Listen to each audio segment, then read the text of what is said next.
今天来介绍这个巴斯克式烤芝士蛋糕呢，其实它是来自于西班牙一个小城市里面的一款很经典的，就是烤焦的芝士蛋糕。很多人认为那是烤焦，但是其实它就是要烤到上面是那种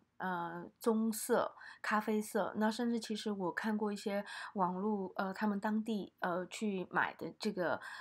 那种现状啊，表面几乎是已经真的是深黑棕色这样子的都有。但老师今天就是改良一下，就是我没有把它烤到那么的深，但是一定要有这个焦糖色，然后冷藏之后它表面那种皮的口感才会好吃。好，接着呢，我们这边要比较重要的来说这个做蛋糕的一些技巧跟重点要注意的地方。第一个，我们准备的模具呢，今天我的配方上面我是用到一个6寸的。如果说你要做8寸的话，请你把配方乘以2的配量，就可以做一个8寸的。然后你可以看到，老师是用6寸的模具配上35公分到40公分之间的这种正方形的一张烘焙纸，记得一定要是耐烤的烘焙纸，不要随便用一般的一些薄的那种纸，因为那种第一个很容易破，再来是它是否有合规可以耐高温去烤制所以这个你在选用这个烘焙纸的时候要注意。再来呢，我用的是固定模具。就是固定底的，你如果没有，你用活底膜没关系，但是你记得，老师现在是把这个纸，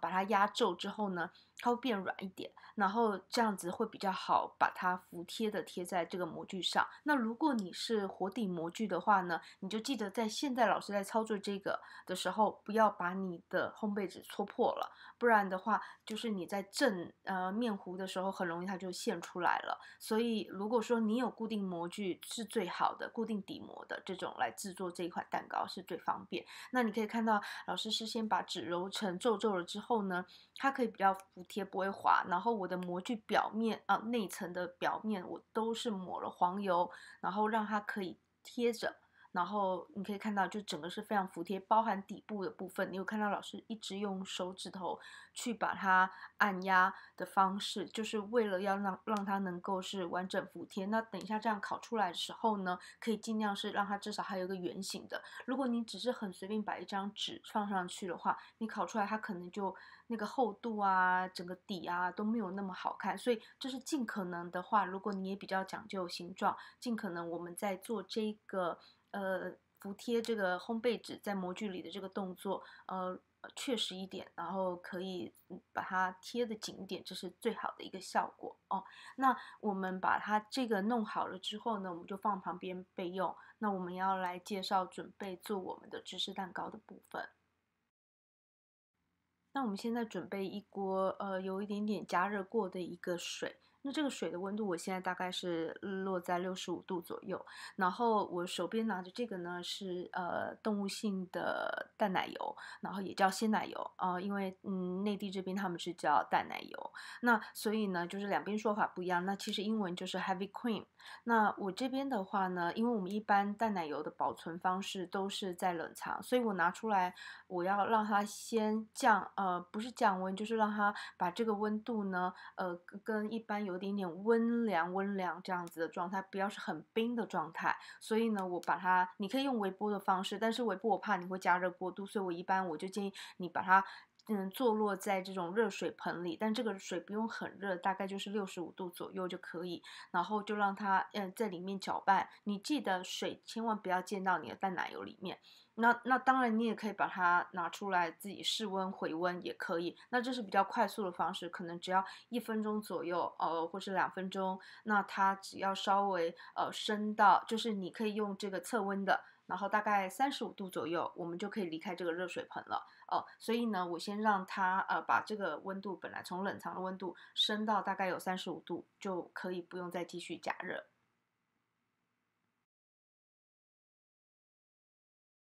那接下来我用同一锅的热水现在温度大概降到大概只有55度左右，50到55之间。记得我们现在要加热我们的鸡蛋的部分，我也只是为了要让它的温度跟我们的这个淡奶油接近，不要说一个很冰的鸡蛋。一般其实我这边就是几乎要它是接近室温，或是有一点温凉这样子，不要全部都是冰的。哦，不然你在搅打的过程很容易会有结块、颗粒，然后那个面糊的口感就不细致。所以呢，我现在把我的鸡蛋，因为我鸡蛋一般我是习惯冰的。如果说你的鸡蛋是常温的，那就没有关系。如果说是从冷藏拿出来的话呢，你要快速让它温度可以跟你的其他的食材可以打在一起的话呢，我建议你就是可以像这样放在50度左右的那个温热水里面，大概浸泡1分钟左右就可以取出来。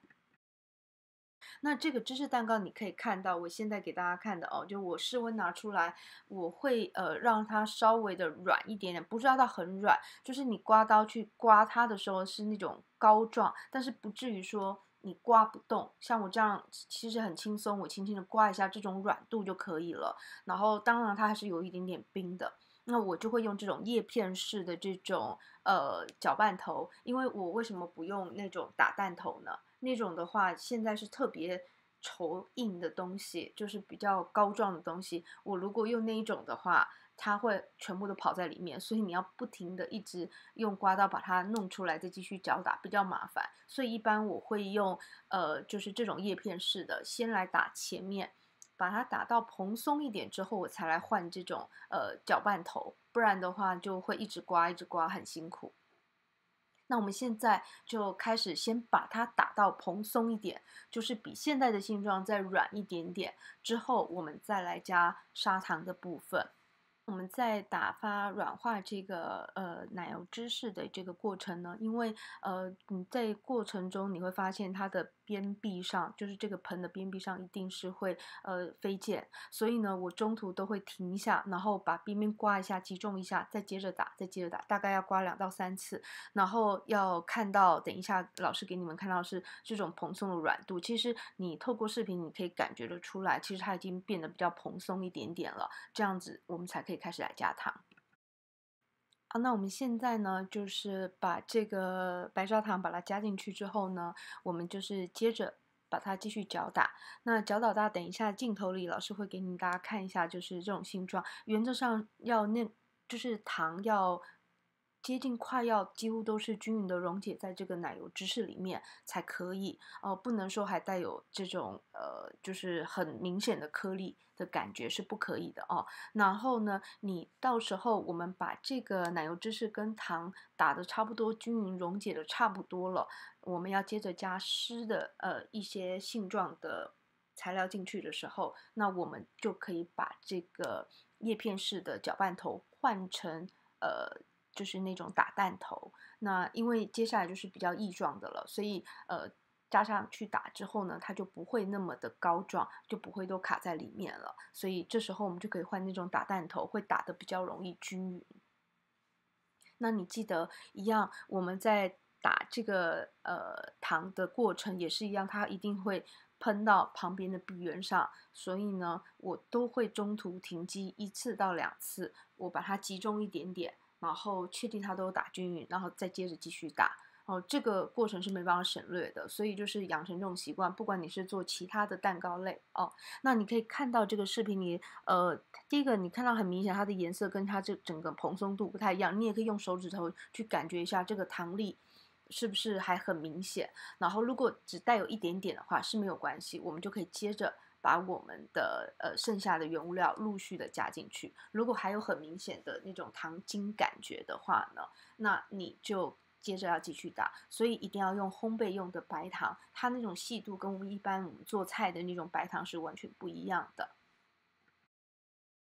好，那我们糖打进去之后呢，我们现在就把这个打蛋头换成现在这个要打发用的。那我会开始先把鸡蛋跟香草酱，或是你用香草籽取那个籽都可以。我把鸡蛋跟香草籽的东西先加进去，然后我们要先把它完全打均匀，跟这个奶油芝士结合在一起。一开始一定会感觉有一点点分离状，但是如果它不会溅出来的一个状态的话，你可以用高速转高速的话，快速把它打在一起，比较容易让它均匀的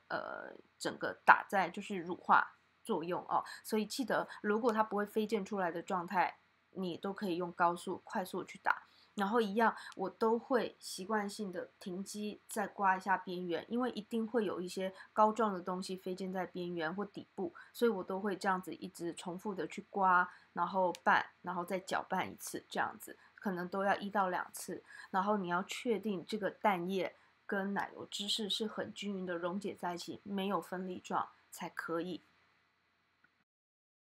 好，我大概重复打了大概有2、3次之后呢，你可以看得到我们现在这个奶油芝士的面糊呢，因为加了鸡蛋之后，它变得比较稀释状。那我这边给大家看一下，就是这个的性状哦。第一个，它是很有光泽的，那你看到黑黑点点，是因为我用的是香草酱，就是带籽的这种天然的，然后它是要很均匀的溶解在一起，不能有分离状的，那我们才能接着来打入我们的淡奶油的部分。那淡奶油的话呢，我这边我会一般的开机用低速，然后边加进去，慢慢把它打进去，这样子。那一样记得，如果我们是放在别的容器的话呢，我一定会把它刮干净，这样，要不然如果你直接倒，它粘在你的容器里面上面的都耗损掉，这样子的配方就会不太对了哦。所以都会习惯用刮刀再去把它刮干净一点，然后再把它一样打均匀、打溶解。那这个打的时间呢，就是可能需要稍微的有一点点的时间，不是说要很久，大概就是至少1到2分钟，这个是要的。那就是你要去感觉得到它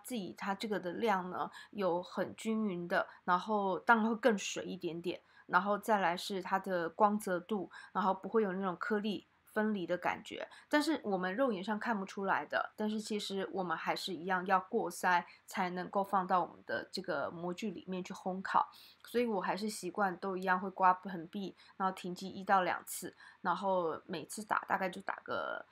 30秒到1分钟没有问题。那我们确认我们的淡奶油都打得非常均匀之后，大概也1、2分钟左右，然后我们就把我们的面粉过筛进去。那记得呢，我在这边是最后的时候，就是所有的物料都打得很均匀之后，我才会加面粉，因为我的面粉我不想它过度搅拌太久，即使我是用很少量的，所以呢，我就是在最后这个环节都打均匀一体的东西之后呢，我再把面粉拌进去。拌进去之后，我只要搅拌到没有干粉就好，我就会马上停机，就不需要过度去搅拌它。那如果你不确定你有没有拌匀也没关系，我们最后都一定会再做一个过筛的动作，让这个芝士蛋糕口感更细致一点。我们现在完成我们的芝士蛋糕面糊之后，我们准备一个这个过筛的滤网，那把它架在我们的这个6寸的蛋糕模具上，我们要进行一个过筛的动作。那如果说你是用就是家用的这种一般的手持电动打蛋器，你担心说你在搅拌过程可能没有这种桌上型的这种厨师搅拌机。打的细的话，那其实你透过这个过筛的，可以让你的这个芝士蛋糕的蛋糊变得更就是口感更细致一点点。所以其实今天这个配方量，如果你没有像老师有这种桌上型的搅拌机，你用手持电动打蛋器也是可以的。那你发现说你用手持电动打蛋器，如果没有打得很均匀，没有关系，你透过这个过筛就可以更确保你的芝士蛋糕的这个面糊是做的很细致的。我们接下来把这个蛋糕面糊都过滤完了之后呢，我会放在一个烤盘上面，那轻轻的，就是说震一下，把里面的一些气泡把它震出来。那震到表面之后呢，你也可以用一些针啊或者硅胶把表面比较大的这种气泡把它搓一下，这样子。那我们的烤箱的话呢，我这边因为是家用的烤箱在示范，所以我是最高温只能设定220，有些家用烤箱可以设定到230，那你可以用220到230之间都可以。那我们实际烤的时间给一个参考，大概需要烤40分钟到50分钟，取决于你要多深的颜色。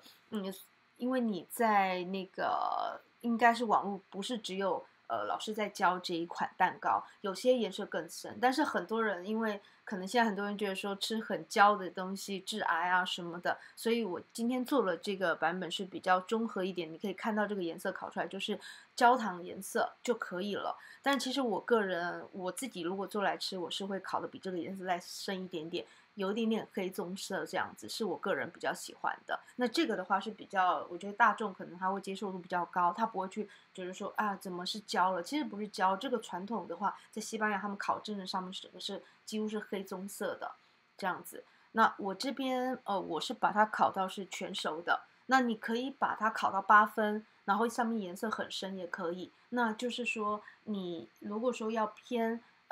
里面没有到全熟，上面颜色深一点，请你放中上层。那如果你就是要烤全熟，颜色跟老差不多，我是全程都是在中层。那这边的话呢，就是我的针戳下去，拿起来干净，这肯定就是全熟的一个状态。你可以看到视频里这样子啊。那这个就是我今天示范的一个版本。所以颜色跟生熟度，这个在最后的环节你是可以自己去调整自己的喜好，因为这一款没有一定要烤到全熟。我看过有一些网络的当地的他们在做这款蛋糕的店，西班牙那边，那他们烤出来甚至还会晃动，那种将近是，我觉得应该大概是5、6分熟啊，这个都给大家参考，而且上面是很深黑的。那他们这个估计都是上火是非常高温的情况下。那你可以看到我们现在整个成品完全放凉了之后呢，你可以先放在冷藏一段时间，让它变得比较硬之后，你再把外面的这层膜纸把它脱下来，这样比较不容易碎掉。那我这个是冷藏至少有4到6个小时左右之后呢，我把它剥下来，我原本的这个烘焙纸，那我要准备进行包装。那如果说你是手作坊，你是要一颗一颗这样卖的话呢，你肯定是就是整个把它烤的这个膜纸直接脱掉，然后再换一个新的好看的这个烘焙包装纸把它包起来，然后打包。